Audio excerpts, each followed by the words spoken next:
بسم اللہ الرحمن الرحیم۔ صحیح بخاری حدیث نمبر 4۔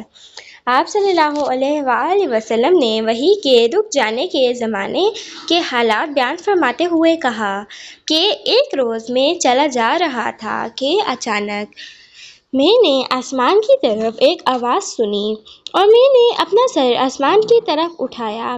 کیا دیکھتا ہوں کہ وہی فرشتہ جو میرے پاس غار حرا میں آیا تھا وہ آسمان و زمین کے بیچ میں ایک کرسی پر بیٹھا ہوا ہے۔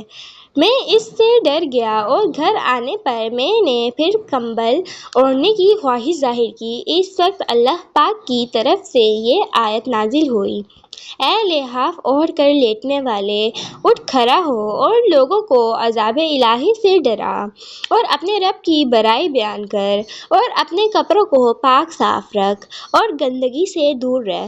اس کے بعد وحی تیزی کے ساتھ پے در پہ آنے لگی۔ اس حدیث کو یحییٰ بن بکیر کے علاوہ لیث بن سعد سے عبداللہ بن یوسف اور ابو صالحہ نے بھی روایت کی ہے اور عقیل کے علاوہ زہرہ سے ہلال بن رواد نے بھی روایت کی ہے۔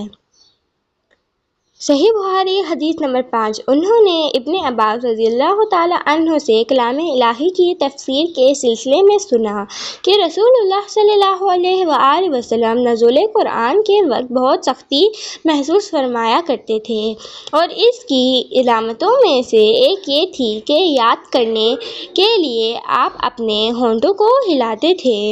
ابن عباس رضی اللہ تعالیٰ عنہ نے کہا، میں اپنے ہونٹ ہلاتا ہوں جس طرح آپ ہلاتے تھے۔ سید کہتے ہیں، میں بھی اپنے ہونٹ ہلاتا ہوں جس طرح ابن عباس رضی اللہ تعالیٰ عنہ کو میں نے ہلاتے دیکھا۔ پھر انہوں نے اپنے ہونٹ ہلائے۔ ابن عباس رضی اللہ تعالیٰ عنہ نے کہا، پھر یہ آیت اتری کہ اے محمد، قرآن کو جلد جلد یاد کرنے کے لیے اپنی زبان نہ ہلاؤ، اس کا جمع کر دینا اور پڑھا دینا ہمارا ذمہ ہے۔ حضرت ابن عباس رضی اللہ تعالیٰ عنہ کہتے ہیں، یعنی قرآن آپ صلی اللہ علیہ وآلہ وسلم کے دل میں جمع دینا اور پڑھا دینا ہمارے ذمہ ہے۔ پھر جب ہم پڑھ چکیں تو اس پڑھے ہوئے کی اتباع کرو۔ ابن عباس رضی اللہ تعالیٰ عنہ فرماتے ہیں، اس کا مطلب یہ ہے کہ آپ اس کو خاموشی کے ساتھ سنتے رہو، اس کے بعد مطلب سمجھا دینا ہمارے ذمہ ہے۔